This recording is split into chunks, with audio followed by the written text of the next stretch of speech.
자, 이제 설교 화면으로 전환하고요. 자, 오늘은 역대하를 살펴보는 17번째 시간입니다. 주인공은 그 유명한 믿음의 왕 히스기야 왕의 아들이나 아주 악했던 그의 아들 므낫세 왕입니다.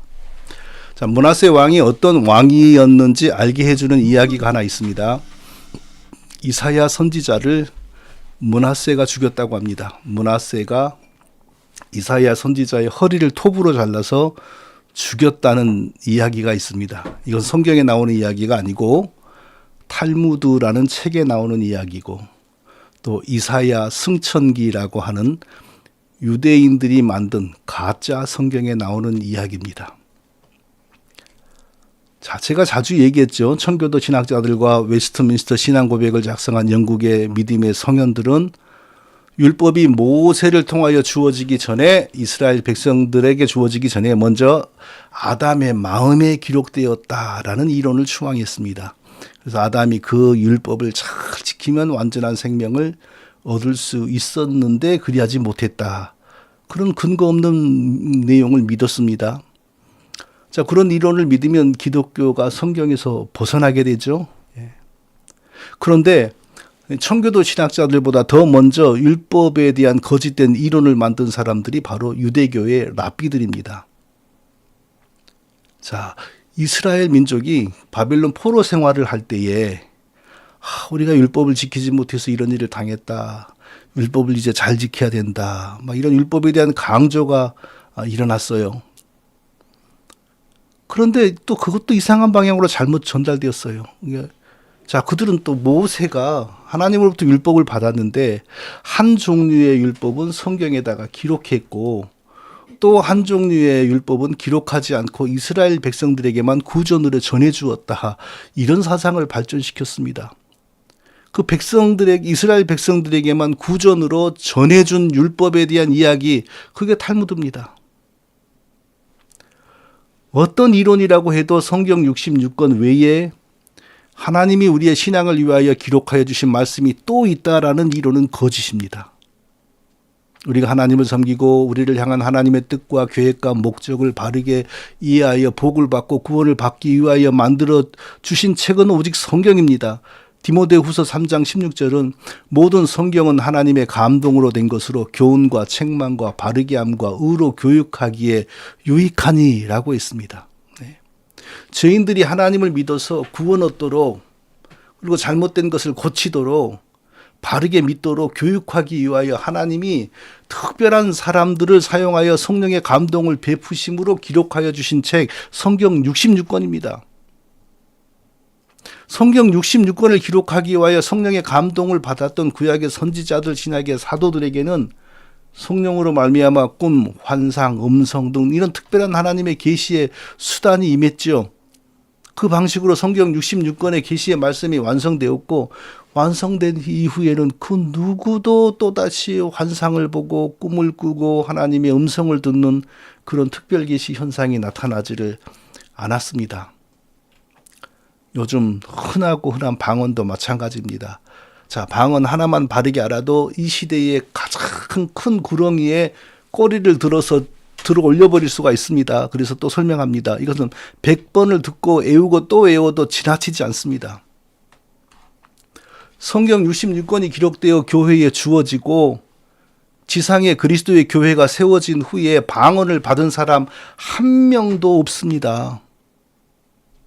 성경이 완성되고 교회가 설립되고 난 이후에 방언을 받은 사람 한 명만 찾아오면 제가 목사직을 내려놓고 바른 믿음의 문을 닫겠다라고 말했으나, 그것도 한두 번 말한 게 아니에요. 여러 번 말을 했으나 아직까지 그 한 명을 찾아오는 사람이 없습니다. 왜 없을까요?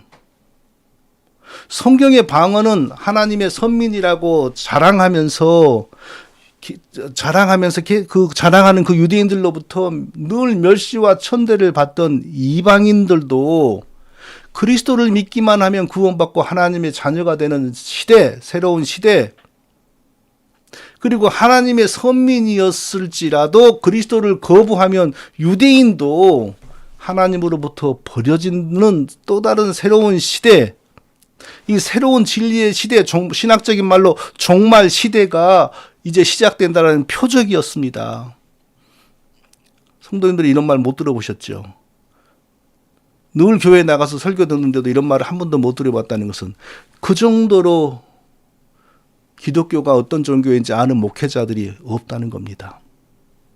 저도 이전에는 지금 보통 다른 목회자들과 똑같이 방언을 생각했어요. 성경의 방언과 지금의 방언이 같은 것이라고 여겼어요. 하나님께서 특별하게 은혜를 주시어서 저로 하여금 진리를 발견하게 하고 좁은 길을 가게 하지 않았다면 저도 지금 아무것도 모르면서 단지 신학교를 졸업했고 목사 안수를 받았다는 것만으로 영적인 전문가 행세를 하고 목회를 하고 있었을 겁니다. 우리는 깨어나야 됩니다. 그리고 우리가 그냥 생각 없이 교회 다니면서 듣고 배운 많은 것들이 우리 영혼을 망치는 쓰레기 지식이라는 사실을 우리가 깨달아야 됩니다. 신약의 그리스도의 교회가 지상에 완성되어진 후에 성경에 나온 방언을 받은 사람은 한 명도 없다는 사실을 우리가 기억해야 돼요. 신실한 사람 그동안 많이 있었습니다. 기도한 사람들 많이 있었습니다. 성경을 달달 외운 사람들도 많이 있었습니다. 지난 2000년 교회 역사 속에 그런 사람들이 수없이 많았으나 그중에 성경의 방언의 은사를 받은 사람 한 명도 없습니다. 이방인도 그리스도를 믿음으로 하나님의 자녀가 되고 선민 유대인이라도 그리스도를 믿지 않으면 그 영혼이 버려지는 진리가 교회에서 수용되고 난 이후 이방인과 유대인이 그리스도를 믿음으로만 하나가 되는 교회가 세워지고 난 이후 더 이상 방언은 나타나지 않았습니다. 완전히 지상에서 사라졌습니다. 방언이 있을 때도요. 방언 잠시 있었죠. 그러니까 지금 우리가 아는 것처럼 그렇게 많이 있지도 않았어요. 초대교회에. 방언이 있을 때 방언은 지금처럼 개인이 기도하면서 엘렐렐레 오요세 세너리세 히빠빠 막 그렇게 기도하는 그런 거 아니었어요. 반드시 전체 앞에서 공개적으로 시연됩니다. 근데 그게 이방인들의 언어입니다. 배운 적이 없는 유대인들 입장에서는 배운 적이 없는 이방인들의 언어입니다.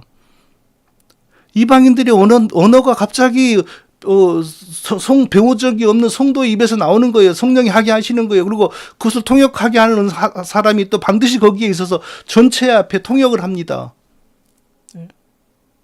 그렇게 유대인들로부터 멸시받았던 이방인의 언어로 성령께서 하나님이 교회에게 말씀을 주시는 그 현상 자체가 유대인들에게는 끔찍한 표적입니다. 뭐냐? 더 이상 하나님은 유대인들만이 하나님이 아니고 그리스도를 거부하면 유대인들도 다 버려지고 그리스도를 믿는 겸손한 이방인들이 하나님의 자녀가 되는 종말이 도래했다라는 표적이었습니다. 표적에 의도하는 일이 이루어지면 더 이상 나타나지 않습니다. 멸시와 천대받았던 이방인들도 그리스도를 믿음으로 구원받고 그리스도를 믿음으로 하나님의 자녀가 되어 교회의 정식 멤버가 되는 이 진리가 받아들여지고 난 뒤로 성경의 방언은 완전히 사라졌습니다. 이게 교회 역사의 진리입니다. 그럼 지금 방언은 언제 등장했을까요? 1906년 미국의 캘리포니아주의 아주사라고 하는 도시에서 일어난 아주사 부흥, 사실은 거짓 부흥, 그것과 함께 등장했습니다. 자, 그것에 대해서 우리가 알아야 될 중요한 사실이 몇 가지가 있습니다. 첫째, 아주사 부흥을 일으켰던 그 찰스 프렘 그리고 그의 제자 윌리엄 세이머도 소위 이단이었는데 그들은 어떤 종류의 이단이었냐? 2000년간 교회에서 실종되어 버린 사도들 시대, 제자들 시대의 성령의 은사를 다시 복원시킨다. 망상이었죠. 사도들 시대, 곧 제자들 시대의 성령의 은사는 교회를 설립하는 특수한 은사였습니다. 교회가 설립된 후 하나님이 다 거두어 가셨습니다. 왜? 교회를 설립한 시대는 지났고 설립된 교회가 운영되는 시대이기 때문에 교회를 설립하는 은사들은 하나님이 거두어 가는 거죠. 근데 왜 지금 교회가 설립된 지 2000년이 지나서 교회 설립 은사를 다시 복원하겠다는 겁니까? 망상이었죠. 그 망상에 맞게 사단이 거짓 응답을 준 겁니다. 2000년 교회사에서 일어난 가장 심각한 복음의 왜곡, 바로 그 거짓 부흥으로부터 시작이 되었습니다. 그 거짓 아주사 부흥이 오순절 운동으로, 오순절 교회로, 그리고 그게 한국에 들어가서 순복음 교회로, 그리고 거기서 비냐드 운동, 신사도 운동, 다 이어졌습니다.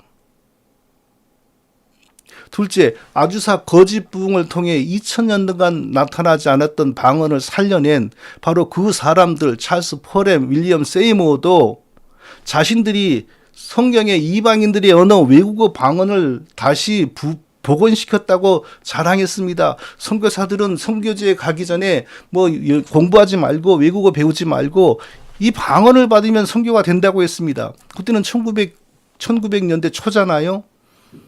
외국에 가서 그 방언을 써먹을 기회가 없죠. 지금 같은 시대가 아니니까. 몇십 년이 지나서 인도에 가서 실험을 해보는 사람이 있었습니다. 꼭 인도말 같으니까. 근데 인도인들이 언어 취급도 안 해주는 겁니다. 아무것도 아닌 헛소리, 개소리라는 게 증명이 돼버린 거죠. 그때부터 이론이 바뀝니다. 아, 이것은 외국어가 아니라 하나님이 우리에게 주신 기도의 언어다. 이론이 달라졌어요. 그래서 그때부터 사도행전은 대인방언, 그러니까 하나님이 사람에게 하는 방언. 그러면 기도의 방언, 하나님께 하는 기도의 방언은 어디가 있냐? 고린도에 있다. 고린도전서에 있다. 고린도전서의 방언은 대신방언. 이론이 그렇게 나온 겁니다. 몰몬교회는 성약이라고 하는 것이 있죠. 안식교회는 엘렌 화이트가 받은 또 특별한 계시의 말씀이 있죠. 신천지에는 이만희가 받은 계시, 정명석 집단에는 또 정명석이 받은 계시의 말씀이 있습니다. 그런 별도의 계시의 말씀이 있어서 이단입니다. 현대의 방언을 인정하는 사람들도 결국은 같은 이단 문제에 빠질 수밖에 없어요. 왜냐하면 현대의 방언이 아무 뜻없는 헛소리, 심한 말로 개소리다 믿고 그래 나는 뜻없는 개소리 한다라고 방언하면 아무 문제가 안 돼요. 그러나 내 방언 속에서는 하나님이 나에게 주신 뜻이 있다라고 믿으면 그게 바로 안식교의 엘렌 화이트의 계시, 몰몬교의 성약, 이만희의 특별한 계시, 뭐 실상 계시 그러나요. 정명석이의 또 무슨 뭐 비유풀이 그렇게 될 수밖에 없는 거예요. 왜냐하면 성경 66권의 말씀으로 하나님의 말씀이 완성된 게 아니고 방언으로 지금 직통으로 새롭게 오고 있기 때문이에요. 여기서 벗어나지 못해요. 1992년에 한국교회를 흔드는 다가올 미래를 대비하라. 그 소동이 어떻게 시작되었는지 아시나요? 방언입니다. 방언하고 방언을 통역하니까 사랑한 자들아 내가 92년 재림한다. 이 말씀이 통역이 되는 거예요. 성경 66권에 없는 말씀이 방언을 통하여 온 겁니다. 아시겠죠? 이게 방언이. 그냥 혼자 속으로 말로 하지 않고 속으로 엘렐렐레 오요스데 사랑하는 자야 기도하라. 이런 것도 웃기는 거고 그걸로 말로 하는 것도 웃기는 거고 방언 문제는 절대로 타협할 수 있는 문제가 아닙니다. 성령은 방언 주시지 않습니다. 그럼 뭐겠어요? 우연히 생겨난 헛소리 개소리이거나 사단으로부터 오는 거죠. 방언 인정하는 목회자는 순진하거나 아니면 기독교가 뭔지를 모르는 사람입니다. 우리가 하나님을 알고 하나님을 섬기고 영생의 복을 누리기 위해 우리가 믿고 의지할 수 있는 하나님의 말씀은 오직 성경 66권의 말씀입니다. 하나님의 말씀은 우리에게 주신 하나님의 말씀은 성경 66권으로 이미 닫혔습니다. 열려있지 않아요. 그러나 지금도 방언하고 꿈을 꾸고 예언을 보고 예언 기도를 받고 이것은 하나님의 말씀이 성경 66권으로 닫힌 것이 아니고 열려있는 거예요. 그 믿음은 좋은 믿음이 아니고 망할 믿음입니다. 반드시 망합니다. 좋은 열매를 맺힌 적이 없습니다.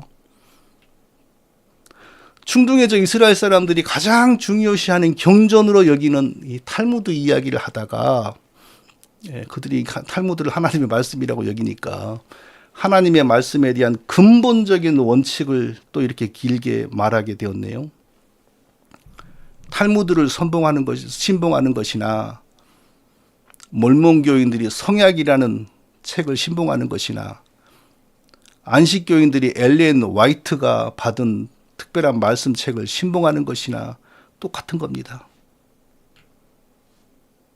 자, 탈무드에 이사야 선지자가 므낫세 왕에 의하여 죽임을 당했다 이런 내용이 나온다고 해서 그건 꼭 거짓이다 이럴 수는 없습니다. 왜냐하면 이사야가 어떻게 죽었는지 가장 정확하게 잘 아는 사람들은 유대인들이고 그 탈무드는 유대인들이 만들었기 때문에 유대인들이 알고 있는 역사적 사실이 들어갔을 가능성이 높지요. 그리고 성경에 나오는 므낫세 왕의 그 악한 배교의 행적을 보면 이사야가 그 시대까지 살았던 건 분명하고 두 사람은 충돌했을 가능성은 100%죠. 그러니까 므낫세가 죽였을 가능성이 분명히 있습니다. 이사야 승천기라고 하는 유대인들이 만든 가짜 성경에도 므낫세가 이사야를 죽였다는 내용이 나온다고 하는데 그것도 사실일 가능성이 높습니다. 왜냐하면 이사야가 어찌 죽었는지 가장 잘 아는 사람들은 바로 그 사람들이기 때문입니다. 자, 므낫세 왕은 12살 때에 아버지 히스기야의 뒤를 이어 왕이 되었습니다. 히스기야가 죽을 병이 들었을 때 하나님께 간절히 기도해서 15년의 생명을 연장받았습니다. 므낫세가 12살 때 왕이 되었다는 것은 히스기야가 15년의 생명을 연장받았고 나서 살면서 낳은 아들이라는 거죠. 히스기야가 15년의 생명을 연장받은 것은 참 귀한 하나님의 은혜인데 그래서 태어난 아들 므낫세가 이렇게 악하고 하나님을 대적하고 이스라엘의 멸망을 앞당겼다는 것을 생각하면 참 하나님의 은혜가 또 하나님의 역사가 참 오묘한 것 같습니다. 어떻게 해석해야 될지를 모르겠습니다. 자, 므낫세 왕의 인생에서 발견되는 몇 가지 사실을 정리하고 설교를 마치겠습니다. 첫째, 므낫세에 대한 성경의 기록에서 우리는 하나님께 죄악을 범하는 인생에게는 반드시 하나님의 징계와 심판이 있다는 사실을 또 확인하게 됩니다. 본문 11절을 제가 읽어보겠습니다. 여호와께서 아수르 왕의 군대 지휘관들이 와서 치게 하심에 그들이 므낫세를 사로잡고 쇠사슬로 결박하여 바벨론으로 끌고 간지라. 아수르 군대가 와서, 그러니까 이건 이제 나중에 하나님이 죄를 많이 므낫세가 짓고 난 다음에 하나님이 심판하실 때 얘기입니다. 아수르 군대가 와서 예루살렘을 침략하고 므낫세를 사로잡았어요. 왕을 사로잡았다는 것은 예루살렘이 무너졌다는 거죠. 므낫세를 사로잡고 쇠사슬로 묶어가지고 바벨론으로 끌고 갔다. 하나님께서 므낫세를 곱게 죽게 하지 아니하시고 살았을 때 그가 행한 악한 일들에 대하여 징계를 주신 겁니다. 자, 그런데 아수르로 끌고 가지 않고 왜 바벨론으로 끌고 갔을까요? 아수르와 바벨론은 분명히 서로 다른 나라입니다. 아수르의 수도는 불순종한 선지자 요나가 물고기 뱃속에서 나와서 전도하러 갔던 니느웨이고, 니느웨가 아수르의 수도이고, 바벨론의 수도는 바벨론입니다. 수도 이름과 나라 이름이 같아요. 지금의 이라크 땅 중심에 있습니다. 서로 완전히 다르죠. 그런데 왜 아수르 군대가 예루살렘을 무너뜨리고 왕을 잡아서 아수르로 가지 않고 바벨론으로 갔을까요? 그때는 세상이 다 아수르 제국이었습니다. 바벨론도 그 땅 속에 하나의 식민지였고 그 다음에 일어나는 페르시아도 아수르 제국의 하나의 식민지였어요. 자, 이런 상황이었기 때문에 그 유대인들의 언어에도 변화가 일어납니다. 아수르가 지배하는 모든 지역에 아수르 언어 아람어가 통용되었습니다. 그러니까 바벨론 땅에서 포로 생활하는 유대인들도 아람어 영향을 많이 받은 겁니다. 그래서 나중에 히브리어가 아람어식으로 좀 변합니다. 자, 여호수아라고 하는 남자의 이름은 되게 흔한 이스라엘 남자의 이름인데 포로 생활하고 난 다음에 여호수아라는 이름이 예수아라고 발음이 달라집니다. 아람어의 영향을 받은 겁니다. 그 예수아가 로마 시대의 국제 공용어였던 헬라어에서는 예수스이고 또 영어로는 지저스이고 또 한국에서는 예수스를 그냥 예수라고 이렇게 표현을 한 겁니다. 해방 후에 우리나라에서 일본말과 한국말이 막 섞여서 사용되었던 것과 좀 비슷한 거죠. 그리고 상당히 시간이 지나서 예수님 시대에도 일상 생활에서 이 아람어가 많이 쓰여졌어요. 그러니까 성경에 달리다굼, 엘리 라마 사박다니 이런 아람어가 성경에 나오는 겁니다. 이런 말은 히브리어가 아니고 아람어입니다. 자, 므낫세가 아무리 악한 왕이라고 해도 유다의 왕이고 다윗의 후손입니다. 하나님이 허락하지 않으면 아수르 군대가 예루살렘을 무너뜨리고 므낫세를 사로잡아 쇠사슬로 묶어서 바벨론으로 끌고 가는 일은 일어나지 않았을 겁니다. 왜 하나님께서 그 믿음이 좋은 히스기야를 봐서라도 안 그러시면 좋겠는데 그 아들 므낫세를 이렇게 비참하게 몰락시켰을까요? 그의 악한 죄악에 대한 심판이었습니다. 본문 3절을 제가 읽어보겠습니다. 그의 아버지 히스기야가 헐어버린 산당을 다시 세우며 바알들을 위하여 제단을 쌓으며 아세라 목상을 만들며 하늘의 모든 이롤 성신을 경배하여 섬기며 므낫세의 아버지 히스기야가 제일 어렵게 잘한 귀한 일이 뭐였죠? 산당을 철폐한 겁니다. 산당에 미혹된 전국의 백성들이 그렇게 반발을 해도 이겨냈습니다. 그리고 산당을 역사상 처음으로 철폐했습니다. 히스기야가 죽을 병에 걸렸을 때 하나님께서 그의 기도를 들으시고 15년 생명을 연장시켜준 이유는 아마 산당 사건이 크게 작용했을 겁니다. 구약의 산당, 지금으로 표현하면 뭘까요? 제가 여러 번 말했죠.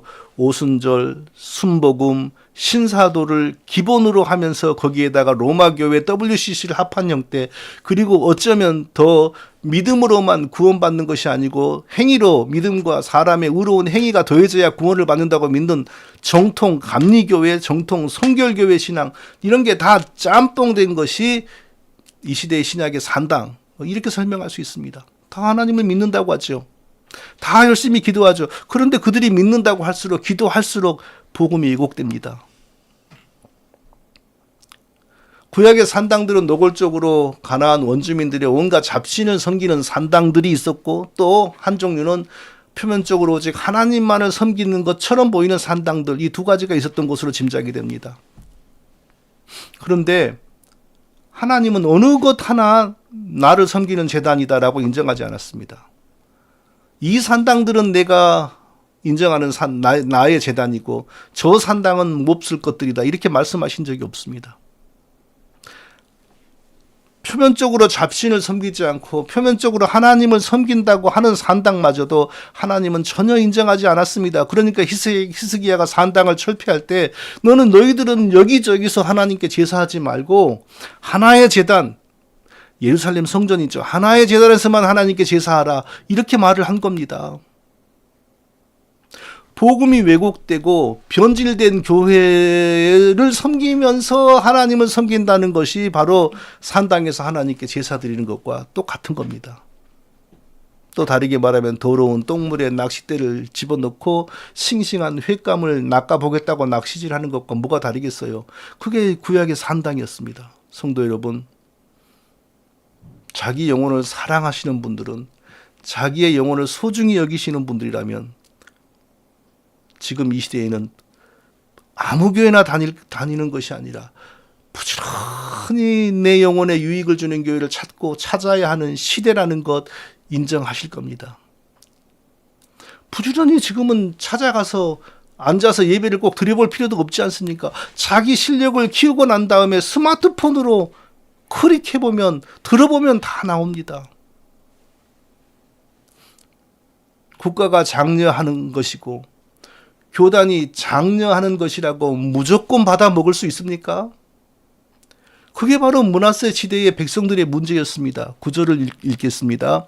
유다와 예루살렘 주민이 므낫세의 꾀임을 받고 악을 행한 것이 여호와께서 이스라엘 자손 앞에서 멸하신 모든 나라보다 더욱 심하였더라.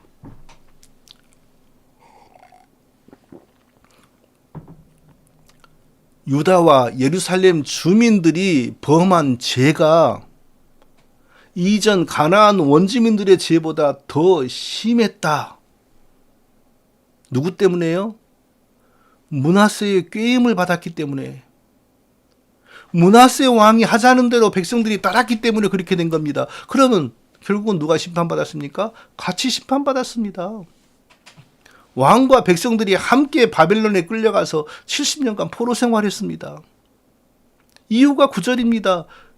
므낫세의 꾀임을 받다라는 표현의 진짜 의미는 왕이 하자는 대로, 왕이 시키는 대로, 교단이 하자는 대로, 교단이 시키는 대로, 교회가 하자는 대로, 교회가 하는 대로 따라갔기 때문 아닙니까? 므낫세가 권장하는 대로 산당을 숭배하고 온갖 우상에 열심을 냈기 때문에 그리 된 겁니다. 내 영혼이 하나님의 저주를 받게 되는데 국가의 정책이라고, 교단의 방침이라고 그걸 그대로 따를 수 있습니까? 그 결과로 하나님의 쓴 저주의 쓴물을 마시는 사람은 나와 내 자식인데, 아니 지금은 대통령에 대해서도 할 말을 다 하고 덤비는 시대인데 왜 교단이 하자는 걸, 왜 교회가 하는 것을 그냥 믿고 무조건 따릅니까? 사랑하는 성도 여러분, 정말 우리가 성경을 믿기를 바랍니다. 예수님을 믿기를 바랍니다. 누가복음 18장 8절에서 예수님 뭐라고 하셨습니까? 내가 너희에게 이르노니 속히 그 원한을 풀어주리라. 그러나 인자가 올 때에 세상에서 믿음을 보겠느냐 하시니라. 그러나 인자가 올 때에 세상에서 믿음을 보겠느냐. 이게 무슨 소리입니까? 예수님은 자기에게 간절히 기도하는 참된 백성의 기도회를 다 들어주고 싶다는 겁니다. 그런데 다시 재림하실 때가 되면 그런 믿는 백성을, 기도를 들어주고 싶은 백성을, 기도의 응답을 주고 싶은 백성을 볼 수 없을 거라는 겁니다. 이게 무슨 소리입니까?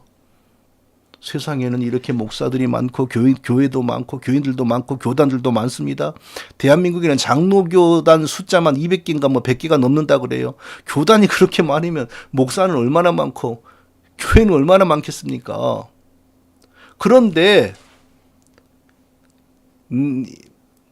인자가 올 때에 세상에서 믿음을 보겠느냐?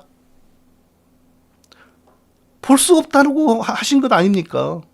이거 예수님 헛소리인가요? 근데 예수님이 헛소리 하시는 분인가요? 제가 조금 전에 말한 내용, 오순절, 순복음, 신사도, 로마교회, WC 다 연루되어 있는 거, 그리고 믿음으로만 구원은 안 되고 사람의 의로운 행위가 더해져야 믿는 거, 이런 거 전부 다 예수님이 인정하는 게 아니잖아요. 그래서 이런 거 싹 빼고 나면은 정말 말씀 그대로 인자가 올 때에 세상에서 믿는 자를 보겠느냐? 그대로 되는 겁니다. 이 실정이 매칭되지 않습니까? 성도 여러분, 그러나 인자가 올 때에 세상에서 믿음을 보겠느냐라는 예수님의 말씀을 절대 농담이나 헛소리로 여기지 않으시길 바랍니다. 이것이 진실하고 정확한 하나님의 말씀이라면 우리는 어떻게 해야 된다는 거죠? 이건 무서운 얘기입니다. 세상의 대부분의 목사들을 의심하라는 겁니다. 그냥 따르지 말라는 겁니다.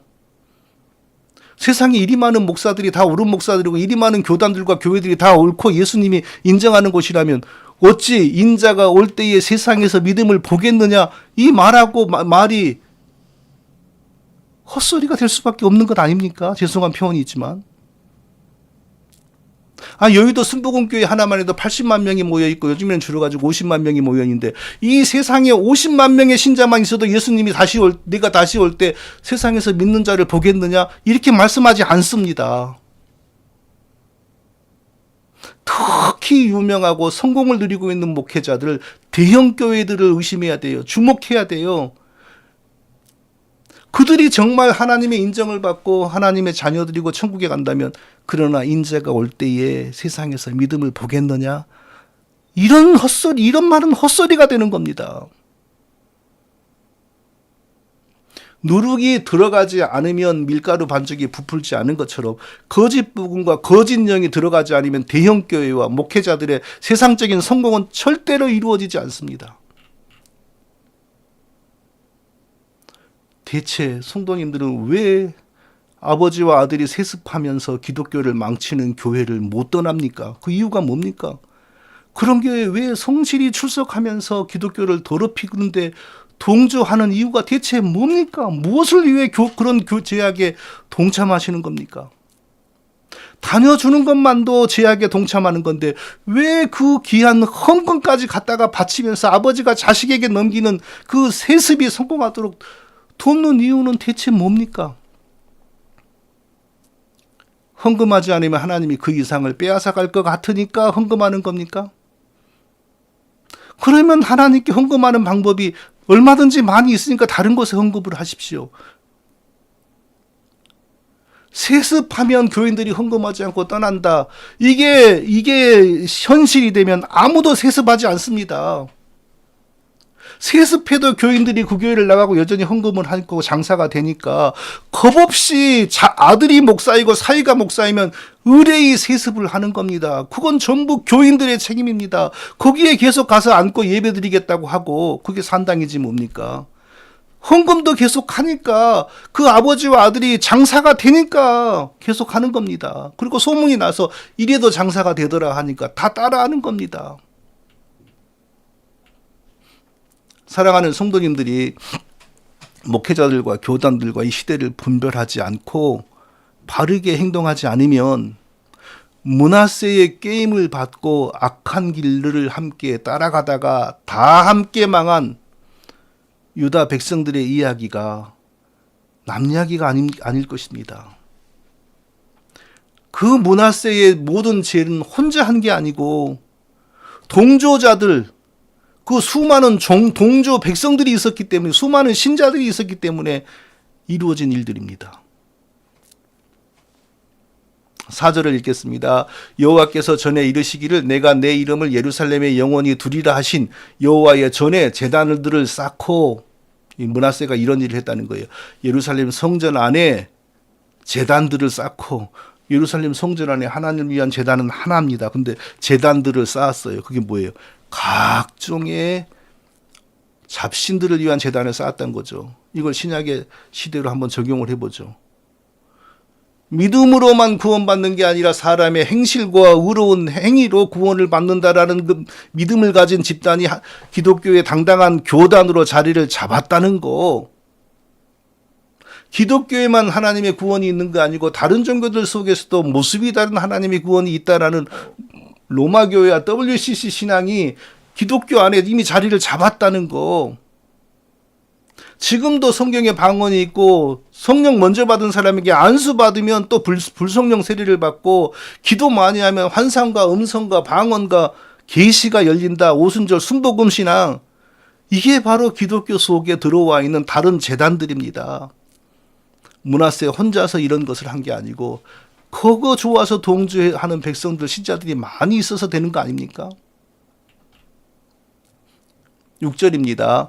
또 흰놈의 아들 골짜기에서 그의 아들들을 불 가운데로 지나가게 하며 또 점치며 사술과 요술을 행하며 신접한 자와 박수를 신임하여 여호와 보시기에 악을 많이 행하여 여호와를 진노하게 하였으며,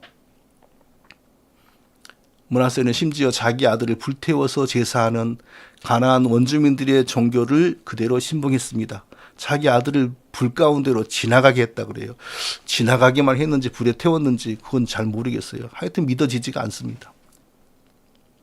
점치며 사술과 요술을 행하며 신접한 자와 박수를 신임하여 라고 했습니다. 사술과 요술, 지금 우리 시대와 관련이 없을까요? 왜 없어요? 있습니다. 누구에게 찾아가서 안수 기도를 받으면 복을 받고 능력을 받는다는 신앙, 이게 사술과 요술이 아니면 뭡니까? 대체 누구의 팔뚝이 성령이 깃들어 있어서 그 팔뚝이 누구의 머리에 올라가면 성령이 흘러내려서 복이 임하고 능력이 임하는 거 맞습니까? 성령이 죄송한 표현인데 누구 조종받는 개입니까? 성령이 누구의 조종을 받지 않습니다. 안수를 따라 일하는 성령은 성령이 아니고 악령입니다.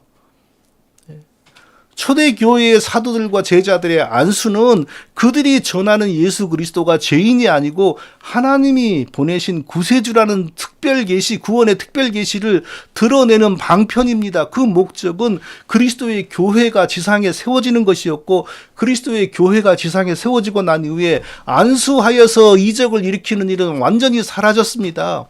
초대교회 이후 기독교 2000년 역사에서 안수하여 이적을 일으키고 능력을 일으키는 일은 없었습니다. 그래서 칼빈은 기독교 강요에서 그러나 사도시대에 안수함으로써 주시던 기적적인 권능과 나타난 역사는 이미 중단되었다. 그런 일들이 한때만 있었던 것은 당연한 일이었다. 그것은 복음의 새로운 선포와 그리스도의 새로운 나라는 일찍이 들은 일이 없는 비상한 기적들에 의하여 조명을 받고 확대되어야만 했기 때문이다. 라고 말했습니다. 사도들과 제자들이 안수하여 이적을 일으키는 것은 예수 그리스도의 복음이 하나님의 역사이고 하나님의 계시라는 것을 드러내기 위한 것이었고, 교회가 세워지고 난 이후로는 아무도 그런 안수를 하지 않았습니다. 지금의 안수는 사단의 안수입니다. 사단이 아니고서는 그런 안수와 함께 역사하는 영이 없습니다. 물론 목사 안수, 선교사 안수, 집사 안수, 장로 안수, 이건 지금도 하는 거죠. 그러나 성령의 능력을 일으키는 안수, 그런 건 불법입니다. 그러니까 불법을 행하는 자야 내게서 떠나라 이러잖아요. 므낫세와 그 백성들이 또 점치는 일과 신접한 사람과 박수를 신임했다고 합니다. 그래서 하나님이 미워하셨습니다. 이건 우리 시대의 성도들과 관련이 없을까요? 왜 없어요? 지금도 분명히 있습니다.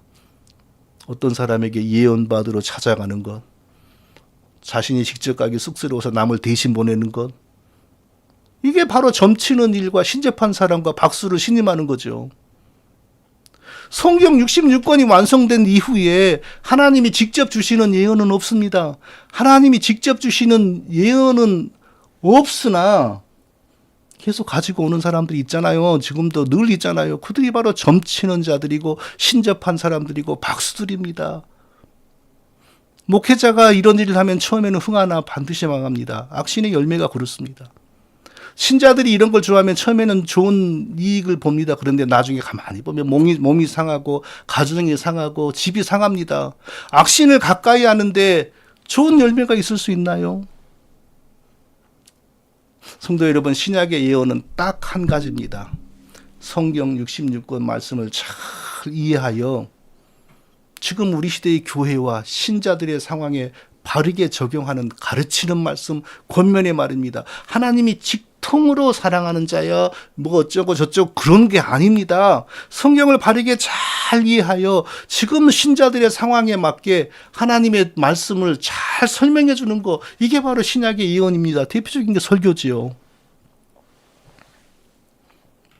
이외에도 므낫세의 제약은 또 그의 정책을 따르면서 함께 범죄한 백성들의 제약은 이루 말할 수가 없습니다. 성경에 기록된 므낫세의 이런 제약된 인생이 우리에게 심각한 경고를 줍니다. 하나님을 섬기지 않고 또 하나님을 섬긴다고 하나 이런 모양 저런 모양으로 사단을 섬기고 사단을 기쁘게 하는 인생은 반드시 하나님의 심판을 받는다는 겁니다. 여호와께서 므낫세와 그의 백성들에게 이르셨으나 그들이 듣지 아니하므로 여호와께서 아수르 왕의 군대의 지휘관들이 와서 치게 하심에 그들이 므낫세를 사로잡고 쇠사슬로 결박하여 바벨론으로 끌고 간지라. 아수르 군대가 예루살렘을 멸망시키니까 왕이 잡혀간 거죠. 그 과정에서 얼마나 많은 백성이 상했겠습니까? 그 백성들이 므낫세에게 동조하여 므낫세가 하자는 대로 악한 일을 했으므로, 그리 하지 않았다면 하나님께서 므낫세만 잡아갔겠죠. 그러나 백성들도 므낫세가 하자는 대로 다 따라했기 때문에 함께 산당을 사랑하고 함께 각종의 사탄 숭배를 즐거워했기 때문에 온 나라가 이렇게 고통을 당한 것입니다. 므낫세는 쇠사슬에 묶여서 예루살렘에서 바벨론까지 끌려갔습니다. 굉장히 먼 거리죠. 적어도 보름에서 한 달 동안 끌려간 거죠. 얼마나 고생스러웠을까요? 나중에 이스라엘이 완전히 망해가지고 모든 백성들이 다 묶여서 끌려가는 길을 므낫세가 먼저 예행 연습 사전 답사한 겁니다. 아수르 군사들이 좋게 대접해주면서 좋은 차에 태워서 갔을까요? 그럴 것이면 쇠사슬로 왜 묶습니까? 정말 고통스러웠을 겁니다. 사랑하는 성도 여러분, 우리는 결국 하나님이 므낫세에게 주신 이 고통스러운 시간에 대한 성경의 기록을 통하여 하나님을 섬기지 않은 인생, 하나님을 섬긴다고 하나 거짓 복음을 사랑하고 사단에게 미혹되어서 살아가는 인생에 대한 하나님의 심판이 이렇게 무섭다는 사실을 기억해야 됩니다. 그러나 한참 죄악에 취하여 즐겁게 살 때는 이런 날을 꿈에도 올 것이라고 꿈에도 생각하지를 못합니다. 그러나 악한 자들에 대한 하나님의 심판은 반드시 옵니다. 사랑하는 자들의 죄악에 대한 하나님의 징계의 날도 반드시 옵니다. 죄 지을 때 하나님의 징계와 책망의 때가 올 것이라는 것은 전혀 생각을 못합니다. 그러나 하나님이 다 보고 계시다가 하나님의 때가 차면 반드시 징계하십니다. 하나님이 징계하시면요, 능히 막아주실 때는 아무런 일이 없었을 것인데 암도 생겨오고 중풍도 오고 사고도 생기고 다 일어날 수 있는 거예요.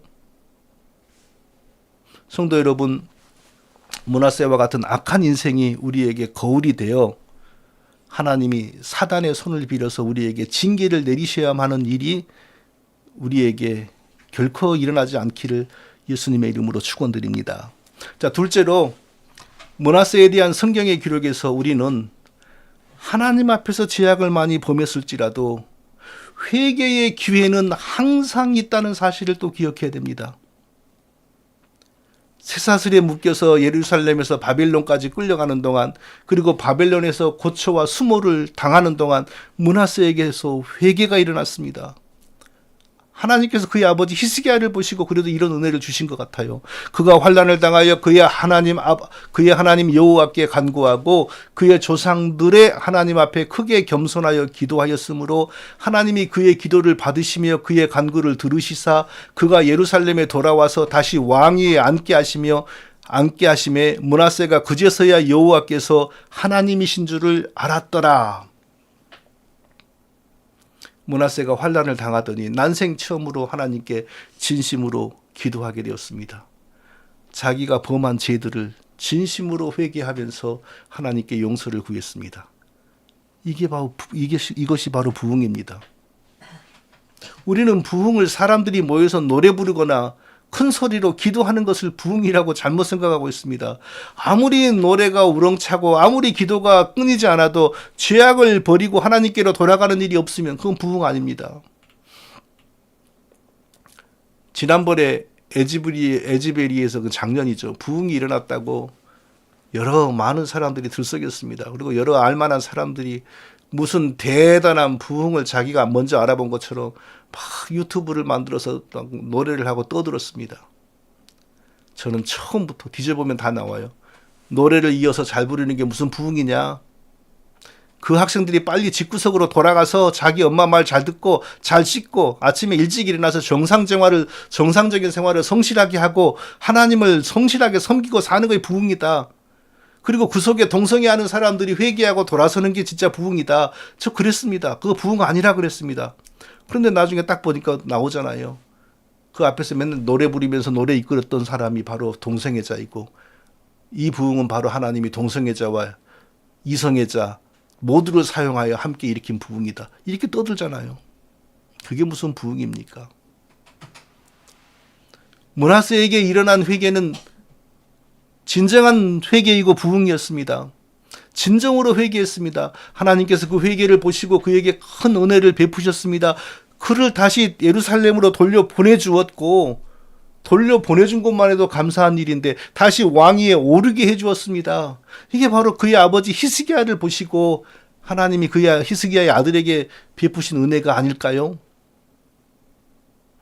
예루살렘에 돌아와서 왕위에 다시 오르게 된 므낫세는 태도가 변하지 않았습니다. 또다시 그런 수모를 당하지 않기 위해 군대를 정비했습니다. 이건 뭐 회개하건 안 하건 다 할 수 있는 일이죠.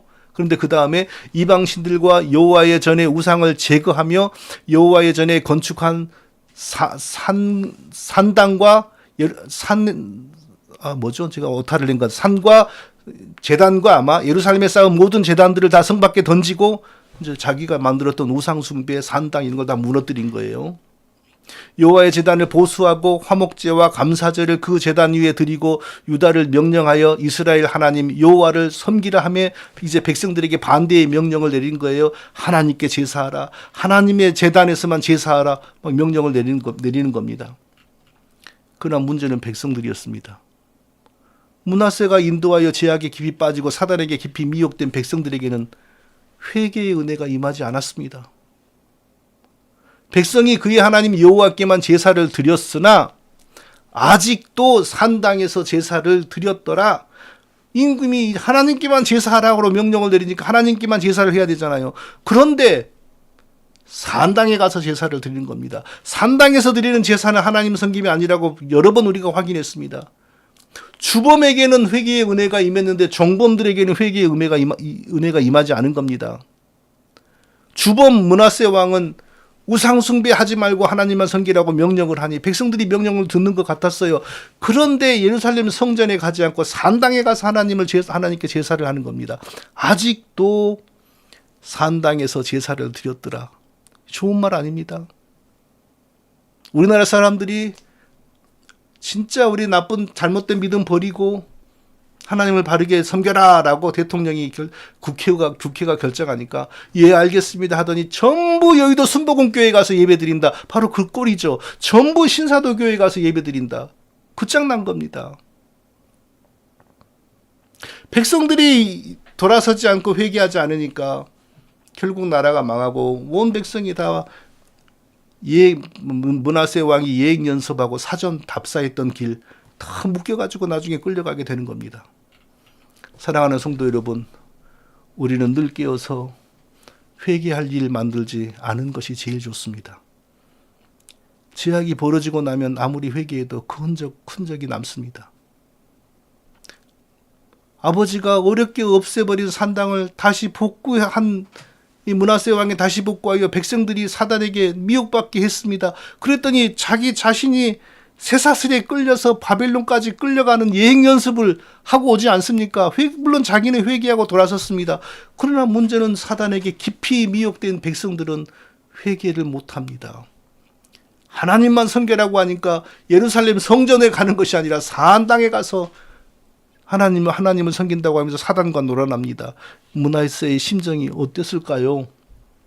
그런데 누구를 원망하겠습니까? 다 자기가 뿌린 씨입니다. 회개할지라도 모든 것은 인생의 기록에 남습니다. 또 그의 기도와 그의 기도를 들으신 것과 그의 모든 죄와 허물과 겸손하기 전에 산당을 세운 곳과 아세라 목상과 우상을 세운 곳들이 다 호세의 사기에 기록되니라. 므낫세가 진정으로 회개했다는 사실도 역사책에 기록하고 그가 하나님께 어떻게 기도하여 응답받았다는 사실도 역사책에 기록하고 그리고 그가 옛날에 악하게 살 때 어디에다가 산당을 세우고 어디에다가 아세라 제단을 세우고 이런 것을 다 자세하게 기록하게 한 겁니다. 회개를 해도 하나님은 용서하지만 우리 인생 기록에는 그 죄악의 흔적이 다 남는 겁니다. 그래서 므낫세는 죽은 후에 국립묘지에 못 들어갔습니다. 역대하에는 그가 국립묘지 못 들어갔다는 말을 하지 않지만 열왕기하 21장에는 므낫세가 열조와 함께 잠에 그 궁궐 동산 곧 우사의 동산에 장사되니라. 우사의 동산에 묻혔다고 하는데 거기가 어딘지는 알 수 없으나 절대로 국립묘지가 아닙니다. 나중에 회개했어도 하나님이 그의 죽음을 존귀하게 대해주지 않은 겁니다. 그의 아버지는 유다 왕국의 국립묘지 가운데 제일 좋은 자리를 골라서 하나님께서 장례를 치렀어요.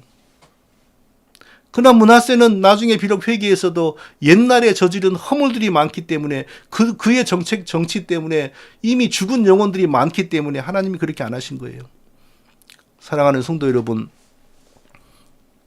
우리 인생은 한 번 태어나서 죽으면 다시 돌아오지 않습니다. 한 번입니다. 우리가 하나님의 뜻을 바르게 헤아려서 순종하면 하나님의 복을 넘치도록 누릴 수가 있습니다. 결코 우리는 하나님의 복을 가로막는 인생의 오점을 하나님 앞에서 범하지 않고 살아가는 저와 우리 모두가 다 되시기를 예수님의 이름으로 축원드립니다. 거룩하신 아버지 하나님, 악한 므낫세의 제약된 인생, 그리고 회개하여 하나님의 용서받은 그의 인생의 후반부를 우리가 살펴보았습니다. 무엇보다도 우리에게 유익한 것은 하나님 앞에서 회개할 일을 만들지 않고 하나님의 뜻을 바르게 하려서 순결하고 거룩하고 순종하고 말씀대로 살아가는 그러한 삶을 우리 모두가 살아갈 수 있도록 우리에게 은혜를 더하여 주시옵소서.